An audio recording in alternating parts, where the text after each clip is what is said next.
하나님 말씀 함께 보겠습니다. 마가복음 3장 20절로 30절까지 말씀을 우리 한 절씩 교독하고 마지막 절은 한 목소리로 봉독하도록 하겠습니다. 마가복음 3장 20절에서 30절까지 말씀을 우리 한 절씩 교독해서 읽고 마지막 절 한 목소리로 봉독합니다. 제가 먼저 읽습니다. 집에 들어가시니 무리가 다시 모임으로 식사할 겨를도 없는지라.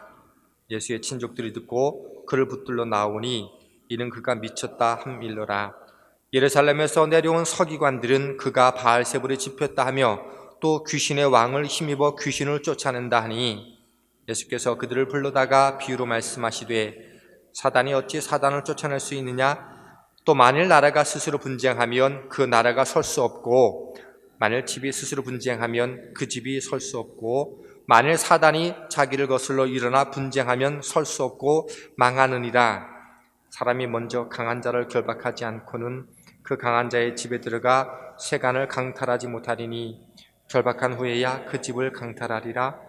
내가 진실로 너희에게 이르노니 사람의 모든 죄와 모든 모독하는 일은 사하심을 얻되 누구든지 성령을 모독하는 자는 영원히 사하심을 얻지 못하고 영원한 죄가 되느니라 하시니 이는 그들이 말하기를 더러운 귀신이 들렸다 함이러라.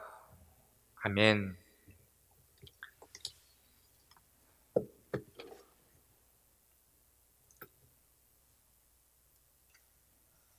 우리가 균형 잡힌 삶을 산다라고 하는 것은 해야 할 것을 잘 해야 되지만 또 하지 말아야 할 것은 하지 않는 것, 이렇게 말할 수 있습니다.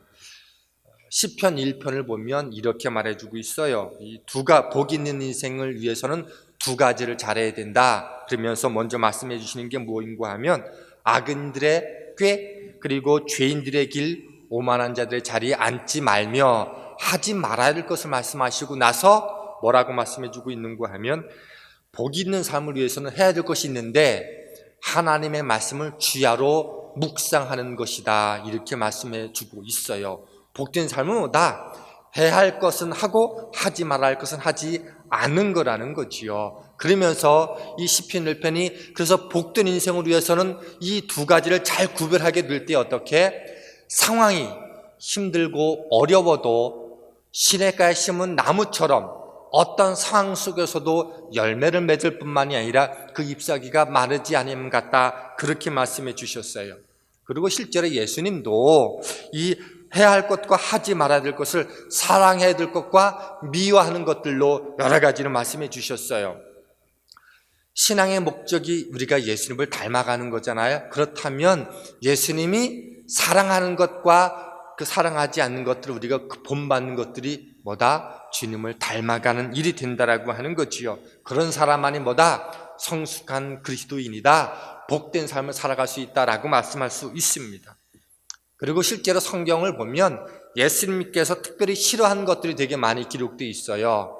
내게 어린아이들이 나오는 것을 금하지 말라. 그것을 막는 제자들과 사람들에게 혼내셨지요. 그리고 예배하고 기도해야 될 성전에서 장사하고 그리고 강도의 소굴을 만드는 것을 향해서 분노하셨고요. 그리고 거짓과 그리고 위선에 대해서도 하나님 무지무지 주님은 싫어하셨습니다.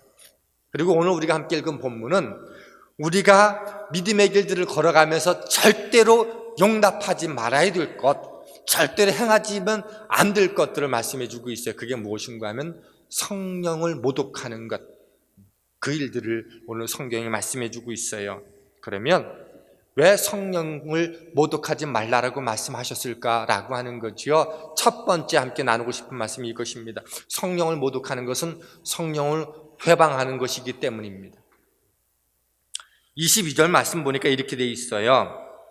예루살렘에서 내려온 서기관들은 그가 바알세불에 집혔다 하며 또 귀신의 왕을 힘입어 귀신을 쫓아낸다 하니, 이게 무슨 말씀인가 하면 이 앞에 있는 본문을 쭉 따라가 보면 예수님께서 수많은 기적과 이적을 행하시면서 귀신도 내쫓겨되자 예루살렘에서 정말 그가 어떤 사람이기에 그런 귀신을 쫓는 일들을 행하는 건가? 그리고 자세히 알아보고자 서기관들이 내려온 거예요. 그리고 예수님께서 행하신 일을 딱 보고는 하시는 말씀이 무엇인가 하면, 야, 이거 바알세불을 짚었다. 그 말은 뒤에 있는 말인데, 귀신의 왕을 힘입어서 귀신을 쫓아내는 거네. 그가 귀신 들린 거네. 그래서 귀신을 쫓아내는 거네. 이렇게 얘기했다는 거예요.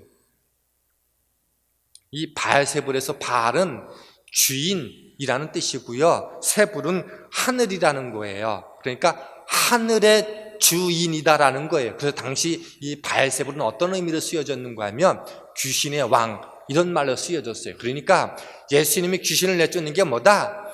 귀신의 왕을 힘입어서 귀신을 내쫓는 거다. 이렇게 말하는 거예요. 그러니까 예수님이 이 화가 나시고 분노하셔가지고 이 엄격하게 평소에 보여주지 않은 태도를 가지고 말씀해 주시는 내용이 23절 26절의 말씀인 거예요. 한마디로 이런 거예요. 내가 귀신의 왕을 힘입어서 귀신을 내쫓는다고? 야, 그게 말이 되냐? 너 생각해. 귀신은 귀신끼리 합력해가지고 애를 써야 되는데 귀신을 내쫓으면 그가 자기끼리 분쟁을 하는 건데, 그러면 귀신의 나라가 제대로 세워지겠니? 말도 안 되는 소리 하지 마라. 내가 귀신을 내쫓는 것은 내가 귀신의 왕을 힘입는 것이 아니고 나는 기본적으로 귀신이 아니야 라고 말씀해 주고 있는 대목이에요.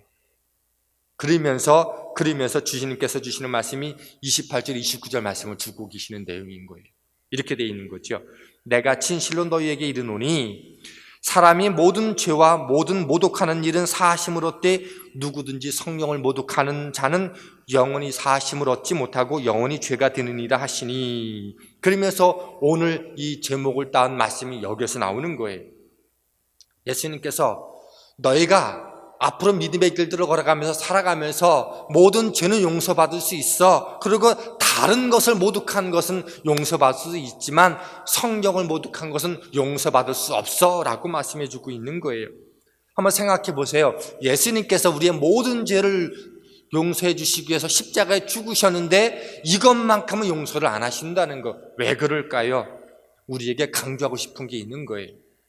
평생 동안 이것을 너희들이 간직하면서 살아갈 내용이야. 무슨 뜻인가 하면 너희가 믿는 사람이라고 하면 너희들의 삶 속에서 성령을 모독하지 말아야 돼라는 거예요.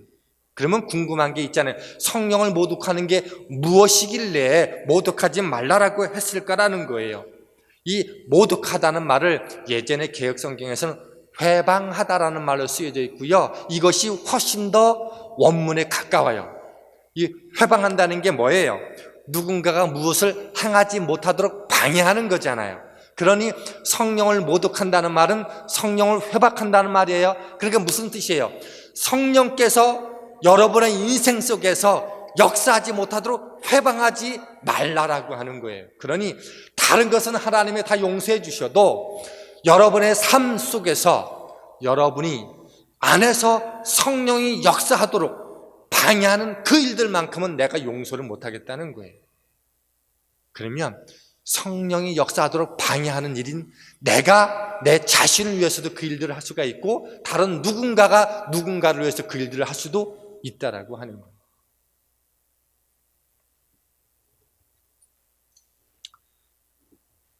성령은 인격적이신 분이기 때문에 우리 안에 계신 그 성령님을 향해서 우리가 모독하고 회방하며 그분을 인격적으로 모독하며 그분의 존재 자체를 무시해버리게 되면서 오늘 우리 안에서 역사하는 것도 우리가 얼마든지 방해할 수 있다는 거예요. 그러면 그분이 인격적인 분이기 때문에 우리의 삶의 결정과 선택 때문에 그분이 우리 안에서 역사하지 않으실 수 있다는 거예요. 그게 뭐예요? 성령을 모독하는 행위라고 하는 거예요. 왜 주님께서 그렇게 정색을 하면서 성령을 모독하는 것을 용서하지 않는다고 말씀해 주셨는가? 그것이 성령을 회방하는 일, 성령이 우리 안에서 일하시도록 하는 것들을 방해하는 일이기 때문에 주님은 그렇게 말씀하셨다고 하는 거예요. 두 번째, 그러면 성령이 그 회방을 당하시면 어떤 일이 벌어지냐? 우리의 아름다운 삶이 불가능하게 된다는 거예요. 복된 삶이 불가능하게 된다는 거예요. 이 일들을 갈라디아서 5장이 아주 명확하게 잘 설명해 주고 있는데, 갈라디아서 5장 17절 말씀에 이렇게 돼 있어요. 육체의 소욕은 성령을 거스르고 성령은 육체를 거스르나니 이 둘이 서로 대적함으로 너희가 원하는 것을 하지 못하게 하려 함이니라. 우리가 예수 믿으면 우리 안에 성령님이 계세요. 내면의 깊은 곳에 성령이 머물러 계세요. 그러면 그 순간에 우리는 두 개의 영적인 존재가 되어버리는 거예요. 뭐냐면 예수 믿기 전에 늘 육신의 소욕대로, 내 욕심대로 살아가려고 하는 그 육신의 본성이 내 안에 하나가 있고, 또 하나 예수 믿은 다음에 우리 안에 들어온 성령이 있어서 요 두 가지가 늘 충돌한다는 거예요. 그런데 내가 매 순간마다 성령의 음성을 귀 기울이고 성령의 뜻 안에서 살려고 애를 쓰는 그런 결정과 선택을 하지 않으면 남아있는 게 육신의 소유, 내 육신의 욕망만 남아있기 때문에 그것이 내 안에서 나를 이끌어간다는 거예요. 그렇게 되면 어떤 일이 벌어지느냐? 갈라디아서 5장 19절로 21절은 이렇게 되어 있어요. 성령을 따르지 않게 될 때 육체의 일은 분명하니 곧 음행과 더러운 것과 호색과 우상숭배, 주술, 원수 맺는 것, 분쟁과 시기와 분냄과 당짓는 것과 분열과 이단, 투기, 술취함, 방탕함, 그 모든 것들이 어떻게 우리가 우리의 본성 속에 있는 그 육신의 욕망들이 우리로 하여금 이 길로 나가들이 끊임없이 부추긴다는 거예요. 그러니까 성령이 우리 안에서 역사하지 못하면 우리는 이런 인생들로 이끌려갈 수 있다는 거예요. 그럼 반대로 성령이 우리 안에서 역사하면 어떤 일이 벌어지느냐? 그게 22절로 24절 말씀이에요. 오직 성령의 열매는 사랑과 희락과 화평과 오래 참음과 양성과 충성과 온유와 절제니 이 모든 것을 금지할 법이 없느니라. 그리스도 예수의 사람들은 육체와 함께 정욕과 탐심을 십자가에 못 박았느니라. 성령이 우리 안에서 바르게 활동하게 될 때 우리는 하나님의 기대대로 복 있는 삶, 그리고 아름다운 열매를 맺게 된다라고 하는 겁니다. 이것을 아셨기 때문에 우리로 하여금 성령을 모독하지 마라. 그것은 바로 너희들에게 심각한 문제가 될 수 있기 때문에, 복과 화의 길들이 그 길로 나뉘어져 있기 때문에 그렇다, 이렇게 말씀해 주고 있는 거예요. 그러니까 우리는요, 어떤 쪽을 선택하든지 영적인 것과 연결되어 있는 거예요. 육적인 본능에 늘 날마다 따라 살아가려고 하든지 성령에 속해서 살든지. 그래서 사단이 공격하는 게 뭔지 아세요? 우리가 끊임없이 성령과 끊임없이 소통하고 관계 맺는 일들을 끊임없이 방해하는 거예요. 그러면 뭐가 남으니까? 육체적인 소용만 남으니까. 그러면 어떻게 되는가 하면 죄로 물들어가게 되어지고, 죄로 물들어도 그게 죄인지 몰라요. 남들 다 하는데 뭐 습관처럼 살아가면서도, 그러면서도 기쁨과 만족과 감사가 없어요. 작은 일에 쉽게 무너져요. 그런데 힘들수록 성령님과 늘 끊임없이 관계를 맺으려고 애를 쓰면 우리가 무너지지 않는다는 거예요. 그러면 우리 일상의 삶 속에서 성령을 모독하는 일들이 어떤 건지 한번 예를 들어 볼까요? 성령을 방해하는 일들이 어떤 일인지. 예를 들면 건강의 문제는 누구나 다 시기만 다르고 종류만 다르지 다 누구에게나 위기를 맞게 처리하는 거죠. 자녀 문제도 있게 되고요, 경제 문제도 있게 돼요. 수많은 문제가 있게 되는데, 이런 문제가 느닷없이 부딪히게 되어지면 우리가 제일 먼저 하는 게 뭐인가 하면 마음이 무너지게 되는 거예요. 그럴 때 내가 성령님께 나아가고 말씀께 나아가고 기도로 나가게 되어지면 내 안에서 성령이 역사하셔 나로 하여금 성령의 이끌림 받게 되는데, 내가 성령께 나가지 아니하고 하나님을 원망하고 그러면 불신이 생기기 시작하게 되어지면 내 마음이 무너지게 되어지고, 마음이 무너지고 내버려 되어지면 어떻게 되는가 하면 신앙도 흔들리게 되더라고 하는 거예요. 그러니까 성령을 모독한다는 거에 뭐인가 하면, 내가 이런 육신과 자녀의 문제 혹은 경제적인 문제로 인해서 내 마음이 상하고 속상해서 하나님 도대체 이게 뭐예요? 라고 말하면서 하나님께 집중하지 말고 내 마음의 생각들이 가는 대로 내버려 두는 게 뭐다? 그게 성령을 회방하는 거라는 거예요. 왜? 성령이 역사하지 못하도록 내 생각과 마음과 환경을 주장하도록 내버려 두기 때문에 그렇다는 거예요. 요즘 되게 우리가 어려워요. 코로나 바이러스로 인해서 경제와 삶이 위축되고 마음도 무너져가고 있는 일들이 많이 있어요. 이럴 때 역사를 이끌어 가시는 분이 하나님이시니 이 모든 상황도 끝내시는 분이 하나님이라고 하는 그 절대적인 주권을 믿고 내가 견디면 되는데 이게 뭐야? 라고 얘기하면서 하나님을 향한 신뢰를 놓쳐버리게 되는 것, 그것도 하나님을 모독하는 행위가 된다는 거예요. 살다 보면 누군가에게 쉽게 섭섭하고 서운해할 수 있어요. 그러면 예배가 안 되지요. 또 마음에 상처가 받으면 기도는 더더욱 안 돼요. 찬양도 안 돼요. 온통 마음에 상처가 가득하게 되면 분하게 되어지고 억울함은 커지게 돼요. 입으로는 기도하는데 마음은 다른 곳에 가 있게 되잖아요. 그죠? 때로는 기도하면서 그 사람을 공격하기도 해요. 근데 우리가 이 마음에 넘어가지 않도록 해야 되는 게 왜 그런가 하면 겉으로는 예배하는데 속으로는 예배가 안 되는, 예배하는 게 아니라는 거죠. 겉으로는 찬양하는데 속으로는 찬양하는 게 아니에요. 겉으로는 기도하는데 속으로는 기도하는 게 아니에요. 이것만큼 성령을 모독하는 일은 없다는 거예요. 우리 삶 속에서 내가 좋아하는 취미가 있고요, 오락이 있고 즐거움이 있어요. 나를 기쁘게 해주는 게 있어요. 그러다 보면 하나님께 나오고 예배하고 기도하는 것이 형식적이고 그냥 때우기가 쉬울 때가 있어요. 내가 하고 싶은 삶의 우선순위 때문에 신앙생활이 뒤로 밀린다면, 예배가 뒤로 밀린다면 그것도 성령을 모독하는 일이 된다는 거예요. 많은 사람들이 잘못된 습관을 가지고 있고 죄에 사로잡혀 있어요. 근데 그것을 끊지 못하는 것, 그것도 성령을 모독하는 거라는 거예요. 번듯이 성령이 안에서 역사하는데 모른 척하는 것, 그게 모독이라는 거예요.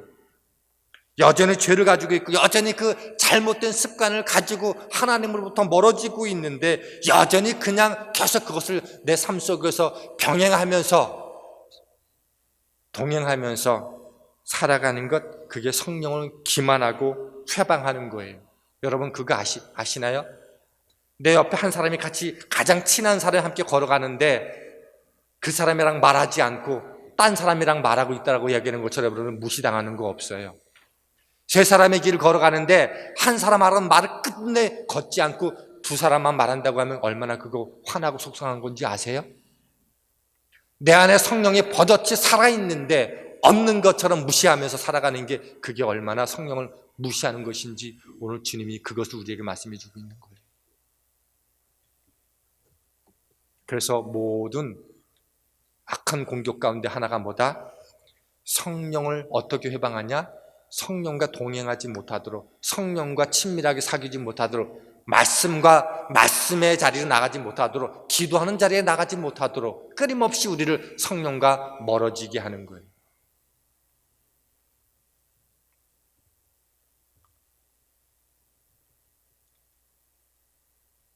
세 번째, 그러면 성령님이 일하시면 어떤 일이 일어나는가? 하나님의 역사가 일어나게 되는 거죠. 그러면 이게 성령을 모독하고 회방하는 거, 이 성령을 모독한다라고 얘기하면 내가 언제 성령을 모독했어라고 말하지만 회방한다는 말을 쓰니까 전혀 차원이 달라지지 않습니까? 그러면 어떻게 하면 성령을 회방하지 않고 하나님이 일하시도록, 성령이 일하시도록 할 수 있을까요? 세 번째가 그 내용인 거예요. 성령님께서 일하시면 하나님의 역사가 일어나는데, 축구에서 이런 말을 되게 많이 써요. 최선의 공격이 최선의 방어이다. 골을 하나 넣었는데 이제 우리 더 이상 골만 안 먹으면 돼라고 해서 수비만 하다 보면 상대방에게 훨씬 더 많은 공격 기회를 주기 때문에 결국은 골을 먹게 된다는 거예요. 그러면 오늘 우리가 성령의 모독, 성령을 회방하지 않도록 내 삶을 만들려면 그럼 뭐예요? 최선의 공격적인 방법을 써야 된다는, 그게 뭐예요? 적극적으로 성령과 관계를 맺는 거예요. 적극적으로 성령과 함께 생활하도록 끊임없이 그 일들을 찾아가는 것, 그게 최고의 회방하지 않는 방법이라는 거예요. 우리는 믿음으로 하나님의 자녀가 되어지면 우리 안에 성령이 거하시는 거예요. 고린도후서 1장 22절을 보면 이렇게 되어 있어요. 그가 또한 우리에게 인치시고 보증으로 우리 마음에 성령을 주셨느니라. 우리가 예수를 믿음으로 고백하고 그분을 내 마음속에 주인으로 고백하게 되는 그 순간에 우리 안에 성령님이 들어와 계신다는 거예요.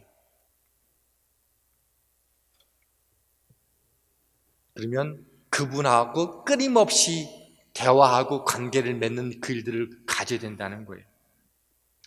제가 오늘 좀 다른 날보다 일찍 눈을 떴어요. 지금도 조금 불편하긴 한데, 이 허리가 불편해가지고 사고 이후로,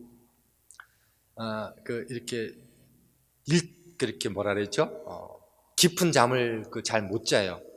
그래서 오늘 허리가 너무 불편하기도 하고, 몸이 너무 늦게 자는 것 같아서 딱 보니까 4시 반에 일어난 거예요. 4시 반에. 그래서 깨우셨으니까 오늘 큐티를 하자. 그래서 데살로니가 1장 1절로 10절 말씀을 큐티하고 다시 성경 본문을 하면서 오늘 이 말씀을 이제 원고에서 집어넣은 건데 1장 1절로 10절까지 있다가 얼마나 많은 은혜와 감동을 받았는지 몰라요. 이 바울이 빌립보를 거쳐서 데살로니가에 갔을 때 거기서 얼마 복음을 전하지 못하고 유대인들이 소동 때문에 쭉 해서 고린도까지 내려가게 되는 일들을 벌어지게 되는데 나중에 이 데살로니가 이 교인들이 정말로 이 디모데를 통해서 믿음 생활 잘하고 있다는 얘기를 듣게 되고 편지를 쓰게 되는 건데 그 가운데 하나가 이런 거예요. 내가 너희들에게 감사하노니 그러면서 너희들의 믿음의 역사와 사랑의 수고와 소망의 인내를 아노니 내가 너에게 감사를 하고 그것을 기억한다. 그 얘기를 쓰고 있는 거예요. 근데 갑자기 그 마음이 드는 거예요. 내가 복음을 잠깐 동안밖에 전하지 못하고 그냥 쫓겨오듯이 나왔는데 남겨져 있던 몇몇 사람들이 하나님의 복음 앞에서 믿음을 잘 견디고 있는데 믿음의 역사가 예수를 믿는 것뿐만 아니라 그것이 삶으로 드러나는 일들이 있다는 얘기를 보고받은 거예요. 그리고 사랑의 수고, 예수 때문에 수많은 불이익을 당하는데 예수님 때문에 수많은 헌신과 수고를 하고 있다는 그 얘기를 듣게 된 거예요. 그 예수가 내 삶을 바꿔놓았고 다시 오실 그 주님 때문에 오늘 어떤 어려움 속에서도 내가 견딘다라고 하는 그 얘기를 듣고 너무너무 감사한 거예요.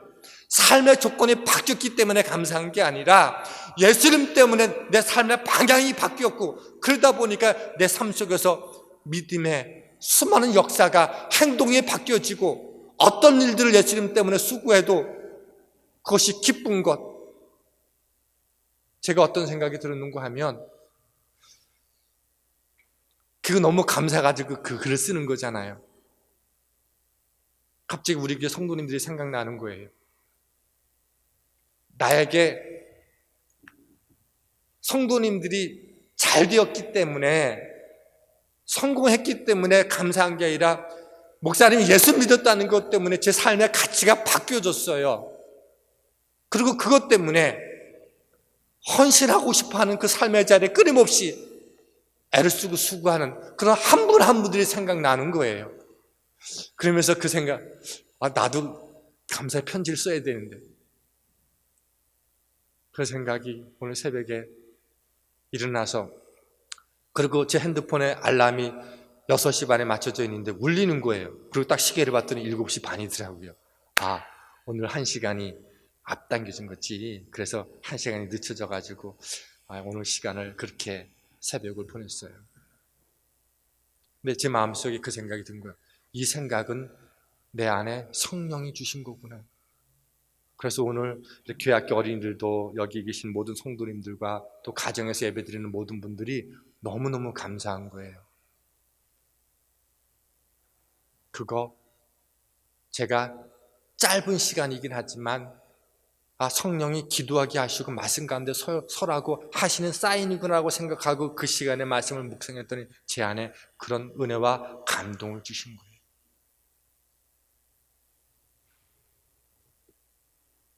그래서 제가 무슨 일이 있어도 매일 큐티를 빼먹지 않는 이유가 여기 있어요. 성령님의 음성과 성령님의 역사에 민감할 수 있는 방법은 말씀과 기도구나 라는 생각이 그렇게 들었어요. 실제로 예수님께서 승천하실 때 제자들에게 이렇게 말씀해 주셔서 내가 너희를 떠나는 게 너희에게 유익이야. 왜냐하면 나는 하나님의 본체이시지만 또한 육신을 입고 이 땅에 온 존재이기 때문에 너희들과 모든 믿는 자들에게 영원히 성령이 함께하는 그 일들을 위해서는 보혜사 성령을 너에게 보내줘야만 돼. 그래야지만 너희가 영원히 그분과 함께할 수 있기 때문이야. 그렇게 말씀해 주시지 않았어요? 그래서 요한복음 16장 13절 15절에 이렇게 기록되어 있어요. 진리의 성령이 오시면 그가 너희를 모든 진리 가운데로 인도하시리니 그가 스스로 말하지 않고 오직 들은 것을 말하며 장래일을 너희에게 알리시리라. 그가 내 영광을 나타나리니. 그러면서 말이 연결되고 있어요. 무슨 얘기예요? 성령이 우리 안에 임하시면 우리를 진리 가운데로 인도하시고요, 그리고 하나님의 영광을 드러내신다는 거예요. 우리를 통해서. 그래서 우리가 매 순간마다 성령님과 살갑게 지내는 일들은 너무도 중요하다는 거예요. 그러면 한 가지 질문이 있잖아요. 그런데도요, 내 삶이 무너져서 도저히 성령님과 함께 동행하기가 어려울 때가 너무도 많아요. 그럴 때 로마서 8장 26절은 이렇게 말씀해 주고 있어요. 이와 같이 성령도 우리의 연약함을 도우시라니 우리는 마땅히 기도할 바를 알지 못하나 오직 성령이 말할 수 없는 탄식으로 우리를 위하여 친히 간구하시느니라. 우리가 오해하시면 안 돼요. 우리가 끊임없이 성령과 함께 동행하면서 그분의 말씀에 귀 기울이고 그분의 인도하심을 따라가려고 애를 씀에도 불구하고 내가 삶이 무너질 때 그분을 친히 간구하는 거지, 나는 하나도 그분과 가까이 하지 않으면서 그분이 나 대신 간구해 준다니까 나는 기도 안 해도 돼, 이게 아니라는 거예요.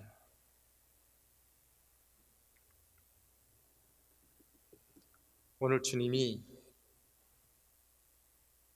당신의 사역 가운데서 해코지하고자 예루살렘에서 서기관들이 내려오는 자들에게 너가 귀신을 내쫓는 것, 너 귀신이지, 그렇게 말하는 그분을 향해서 너 영적인 것들을 그렇게 함부로 말하지 마, 그러면서 우리에게 주신 말씀이 있어요. 내가 다른 것은 다 용서해도 성령이 모독받는 것, 아니 성령을 회방하게 하는 그 삶으로 방치되는 것만큼 내가 용서를 할 수 없어. 왜? 그게 우리 그리스도인들 너희들의 삶의 자리에 있어서 가장 중요한 믿음의 원칙이기 때문에. 그거 놓치면 아름다운 인생도 못 되고 복받는 인생도 만만치 않기 때문에 그래. 그러니 그것만큼은 너희들이 회방받지 않도록 타협하지 않았으면 좋겠어. 왜? 그게 우리의 삶이기 때문에, 우리를 향한 말씀이기 때문에 주님은 그렇게 말씀해 주셨다는 거예요. 여러분의 생각, 여러분의 감정과 여러분의 습관과 여러분의 관계이든 우리 안에 날마다 두 가지 법이 있어요. 성령의 법과 육신의 소욕. 여러분이 성령을 따르지 않으면 여러분이 향하는 대부분의 모든 생각과 결정은 뭐다? 내 육신의 소욕이라고 하는 것. 그게 뭐다? 성령을 회방하는 것이라고 오늘 성경은 말씀해 주고 있습니다. 바라기는 여러분의 삶이 가장 아름답게 되기를 원하시는 그 하나님의 보루가 뭐다? 성령님을 기억하고 우리 안에 계신 그분과 날마다 기쁨으로 동행하는 저와 여러분이 될 수 있기를 주님의 이름으로 축원합니다. 감사합니다. 하나님, 악한 권세자들을 향해서 성령을 모독하지 말라라고도 말씀해 주셨지만 성령 모독하지 않는 것이 바로 우리 각 사람을 위한 하나님의 거룩한 뜻인 줄 알았기에 그것만큼은 용납하지 말라고, 나 용서 안 돼 라고 말씀해 주시는 줄 믿습니다. 이제 우리 믿음의 식구들 삶의 자리 속에서 성령과 함께 거룩한 삶을 살아갈 수 있는 귀한 하나님의 가족들 되게 하여 주시옵소서. 예수님 이름으로 기도하였습니다. 아멘.